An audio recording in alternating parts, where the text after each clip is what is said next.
We now are going to hear from Admiral Richard, who is the Deputy Commander of STRATCOM, and my friend Mark Janser is going to be introducing the Admiral.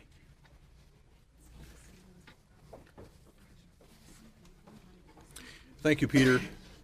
Before I introduce our last speaker, it's my last chance at the microphone today. On behalf of Task Force 21, I want to just thank everybody who has been in attendance, all our sponsors, our speakers. We appreciate all of you. We thank you for assisting in this important work, and we hope to see you again next year. Vice Admiral Charles Richard is Deputy Commander of U.S. Strategic Command. Richard previously served as the Director of Undersea Warfare Division, N97, in Washington, D.C., and was responsible for planning, programming, and budgeting for acquisition, operational readiness, and the modernization of the submarine force and its support. His other assignments include command of Submarine Group 10 in Kings Bay, Georgia, and Deputy Commander of Joint Functional Component Command for Global Strike at U.S. Strategic Command. Please help me welcome Admiral Charles Richard. Pleasure to have you here. Thank you very much. All right, so good afternoon, everybody. And it is a great privilege to be here, particularly in such a distinguished group. You had a great group of speakers and a great bunch of folks in the audience, and it's a real privilege for me to be here today. And I'm here on behalf of General Hyten, who also sends his greetings. And I want to give you an update on what STRATCOM's doing, particularly with regards to this mission area. Thank you for that kind introduction, right? And Peter, thank you for your career leadership on nuclear issues. Also, the Task Force 21 folks, right? You put on yet again another great forum and opportunity to discuss what I think are some very important issues, right? Remember, nuclear attack is still the most consequential threat this nation faces, right? I think I want to make sure that we don't kind of lose sight of that as we get into this conversation. And to be honest with you, and I said this before last time I was here, I don't think it gets enough dialogue in our national discourse. This is a place where we can attempt to address that, and I have good news to report is I think it's getting more, and I think we're heading in the right direction. Also, I'd be remiss if I stood up in front of you and didn't thank the soldiers, sailors, airmen, Marines, and civilians inside U.S. Strategic Command, those that are manning our strategic weapon systems as we speak so that we can be gathered here today. There's 184,000 patriots involved in the STRATCOM enterprise worldwide, and they're on watch 24/7, 365 from underwater to outer space, right? They're in Alaska watching for incoming ICBMs. I'll tell you, by the way, the folks in Alaska have been kind of busy here lately. They're in North Dakota, as you well know, sitting in the missile silos. They're under the ocean somewhere, we won't tell you where, in the nuclear-capable submarines. My point behind taking you through all of that is that I submit that they have the most important yet least glamorous job inside the Department of Defense, right? Just for a second, I know many of you have done it yourselves, but this is something where you're going to ask an individual to perform to the very highest standards that the Department of Defense knows how to set because the mission is so important. Yet victory looks like nothing happened. Right, the world you come back to in Kings Bay, Georgia is almost identical to the one you left, right? That's a very big leadership challenge. We do quite well at it, but it's a challenge to explain that to an 18-year-old young man or young woman, why we need you to work so hard. That's the importance of what we do. That's part of the challenge of it. Now, many of you heard me speak at this breakfast series earlier this spring, and General Hyten followed me during the summer, and we both emphasized the need to recapitalize the triad, right? Every word of that is still true today, and I think you've had a great day talking about why we have to recapitalize the triad. All of the triad, right? All of the pieces that we just talked about. Remember, if you were to ask General Hyten which part of the triad is least priority or whatever, remember, he's like, that's like picking between the children, right? In other words, he needs all of those capabilities in order to be able to accomplish the mission the President is asking him to do. And remember, it's triad. It's nuclear command and control. It's a weapons complex that works. You need all of this in order to be able to accomplish the mission. not only do you have to recapitalize it, but you have to sustain what you have today to the point that the recapitalization is ready to relieve the watch. And again, I think we've had a great conversation here today over all of that, things that we have to go do. But today I want to take this conversation maybe a step further, okay, and emphasize the need to go fast, right? The need for speed in every aspect of this mission area. Now, look, we are being outpaced in some cases by our adversaries, potential adversaries, and that puts our deterrence posture at risk. Let me be real clear. Today, you're good, okay? STRATCOM is fully capable of executing any mission that it may be asked to do, right? But the trends are not in a good direction right now. For example, Secretary Mattis, former General Mattis, right, told a crowd, the Air Force Association, just this last week, that slow progress and lack of budget predictability puts American security at risk. Quoting, if we fail to adapt at the speed of relevance, then our military forces will lose the very technical and tactical advantages we've enjoyed since World War II. He said that, he's right, and I submit that that's unacceptable. So why do we need to move fast, right? Why do we have this need for speed, right? Why do we need to modernize the Triad, NC3 weapons complex, strategy, and reintroduce a sense of urgency to the process? Well, here's a piece of it, right? A piece of it is that we're back to operating in a threat-based world. There's some very profound implications to that, okay? There's a number of pieces of work going on in the Pentagon. We have submitted that we think that is the starting point for any of a number of reviews and other processes in that you have to consider the threat now. We shouldn't be doing anything in the department that presupposes any other reality. We have not lived in a threat-based world for around 20 or 25 years, okay? Some of us are old enough, maybe others in the room. I can go all the way back to when everything was based on a threat. Not long, I wasn't all that old, right? But it's been a long time.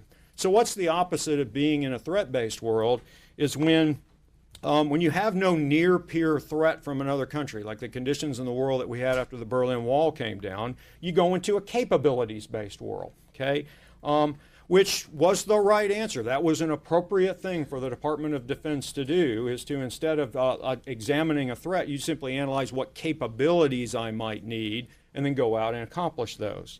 Now, what that does, though, it allows a much more analytic approach to things, and it allows you to start to trade down acquisition risk and fiscal risk, because the operational risk that you take actually isn't all that consequential. The change isn't all that much, right? And my speechwriters put the word leisurely in here, right? I don't know if those of you that lived there would describe it as completely leisurely, but there's not the sense of urgency in a capabilities-based world that you do in a threat-based world. Now, we're back there now. We now have multiple potential adversaries who have had the luxury of studying our tactics and capabilities for literally decades. They've all kind of analyzed this and come up with the way they think they might want to challenge us or counter us in each domain. And in order to deter them, and we have to deter all of them, we're going to have to be both analytic and responsive at once, in parallel. So this need to go fast is a consequence of a threat-based world. We have to respond, and we have to get faster in ops, acquisition, policy, and strategy. We have to be thinking about this threat every step of the way. There's another consequence that comes out of having a threat-based world, is that the very challenge of strategic deterrence has changed. Now, our adversaries challenge us in areas where they perceive that we derive our strength, right? In other words, a lot of times we talk about our vulnerabilities in space and cyber and some other areas. Well, part of why you can characterize them as vulnerabilities is because that's where we're deriving great advantage from. And those have changed over time. So let me try this on you, right? The strategic deterrence challenge of the 21st century is the threat of mass destruction or mass disruption or mass vulnerability from a variety of domains, actors, and threat effects. Now contrast that to the world that we operated in the 20th century, and I will admit this is a touch of an oversimplification of how things were there, but in the 20th century, the bulk of those were largely singular, right? There was really one threat, mass destruction, that was really coming from one actor, the Soviet Union, and one attack effect, which was nuclear coupled with an intercontinental delivery system, okay? So that's not the world that we're in anymore. I think General Kaler this morning said, you know, we're not back in the Cold War. Well, here's what's changed that makes that a very true statement. Today, the ways you can achieve a strategic effect have multiplied, right? Particularly, potentially through space and cyber. Electromagnetic spectrum, another new vehicle that might be used to provide a strategic effect against us. More actors can do it now than could back in those days, and the effect might not only be mass destruction, but it might be mass disruption, right? I think we've all kind of thought through to some level what it would be like to take down large portions of the power grid, for example, or go attack the financial system. Adversaries might exploit also mass vulnerability. So lose your missile defenses, lose your ability to sense an attack in progress, or lose the ability to communicate between the decision makers inside your forces. In fact, it's my belief that creating a mass vulnerability is what some adversaries target in their escalate to win strategies. They're going to make us feel vulnerable, they're going to remove our decision time and option space, and they might be able to essentially drive us to sue for peace on their terms in areas that are less than existential. And at the same time, as the strategic environment increases in complexity, everything is moving ever so much faster. So what's General Hyten's answer to all of this? And his vision for our command at STRATCOM is that we become an integrated, all-domain fighting team, warfighting team. And we need to implement tailored and flexible strategies relative to each adversary, underpinned by the very capabilities that y'all have been talking about today, and we have to get the whole enterprise moving faster. So what does that mean? In other words, that integrated all-domain warfighting team has a very Pentagonish feel to it, doesn't it, right, in terms of what we're trying to compress into a very small bullet, right? Well, let me try to unpack it for you just a little bit. We need to have and improve on the ability to look across multiple domains, space, cyber, the more traditional ones, through the lens of multiple competitions that are in progress at the same time, by the way, understanding their interrelationships. And then you analyze it in the basic logic of deterrence, right? The basic logic of deterrence hasn't changed and isn't going to change, right? 21st century deterrence is a lot like second century deterrence in terms of the basic logic that you're applying, right? Can I deny you your aim, or can I impose a cost on you that outweighs your gains that you decide not to do anything, and do you really believe I'm going to do it? You apply that logic frame to it and then quickly determine what actions need to be taken in each domain and execute, right? Simply owning a couple of bombs doesn't deter anybody. It's a very dynamic day-to-day process that has to occur. It's this agile, integrated, multi-domain approach that underpins what we'll eventually call 21st century strategic deterrent. And whoever does this best and fastest will win the competition. So if you were to ask General Hyten what keeps him awake at night, he's not going to answer you with a specific country. He's not going to answer you with a specific capability. He's not going to answer you with a specific scenario.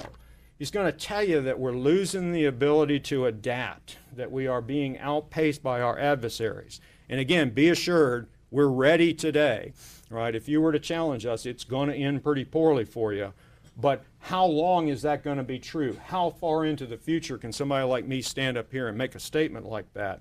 And part of this is, in some respects, for some good reasons, we have forgotten how to move fast, okay?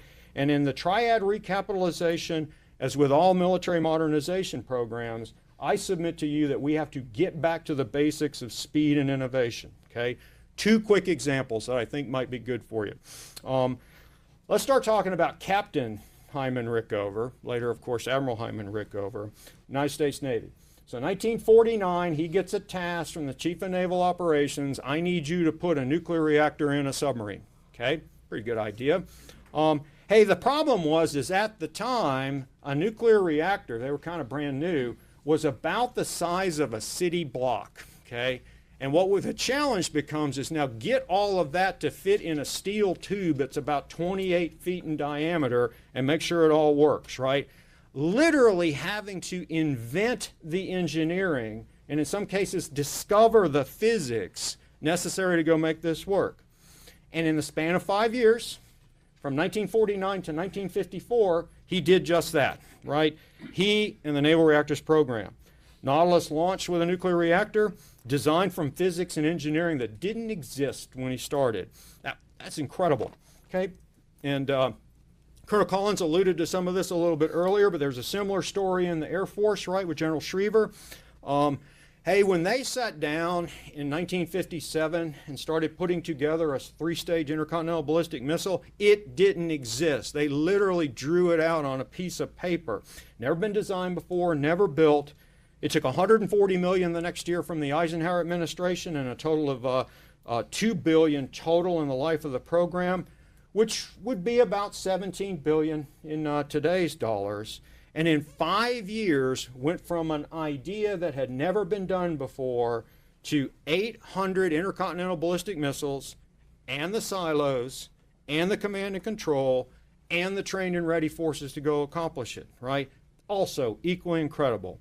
My point is we can do this. We've done it before, but you're going to have to attack it agile, tailored, flexible, integrated, multi-domain, and you're going to have to change your risk equations in terms of what you're willing to do in the acquisition and programmatic side, understanding what the operational piece is if you don't do that. And Colonel, I was encouraged to hear that we had heard the words of General Hyten and the need to go fast, and it's actually translating down into the program offices. So I wrap that up with, let's not forget what's at stake here. Strategic deterrence is foundational, and nuclear is the foundation underneath that. You know, I ask you, in terms of all the things this nation chooses to spend its money on, that when it comes to defense, if you don't get this part right, i.e. with nuclear, strategic nuclear, I submit to you have two choices, SAT or UNSAT, okay? And you have to get to SAT there before you do the entire rest of the defense strategy program and the things that we want to go off and do, right? And a point on that, okay? I talked about a threat-based environment. I talked about how that's changing very rapidly on us. You would expect, and we are analyzing that as we go forward. And we may find that we may need new capabilities in the future to make sure that we can hold that deterrence equation sound. But I'll tell you the one thing that we know for certain right now is that we need what we have today, right? We need that triad as far into the future as we can see, right? It is hard to come up with a new capability that would be out there that we might somehow desire more than the things that we already have and provide us the ability to do everything that I've talked about. So recapitalization of the triad. Nuclear command and control. Nuclear weapons complex is imperative as our highest priority when we have to go make these decisions. And I think it's not too much of a stretch that if we don't get the deterrence posture right, we're placing at risk every other dollar we spend inside the Department of Defense program. Our adversaries are adapting, and if we're going to deter them, we must outpace them. And here's the piece I kind of want to leave you with, if nothing else, right? Is the idea of a sense of urgency, okay? I go to work every day and ask myself, what am I going to do today to improve our ability to deter? Not what's out there next week or something, but what is today's thing that I'm going to do? And I ask you to join me in this. All of y'all play some role in this nation's development of its strategic deterrent capability, and I ask you to join me in that sense of urgency.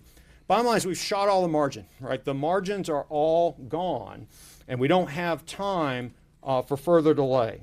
We have to make the decisions, we have to commit the resources, build the systems, write the CONOPS, and get on with that. So let me thank you for all the work that you do. It's very important. All of you contribute to this discussion in some way.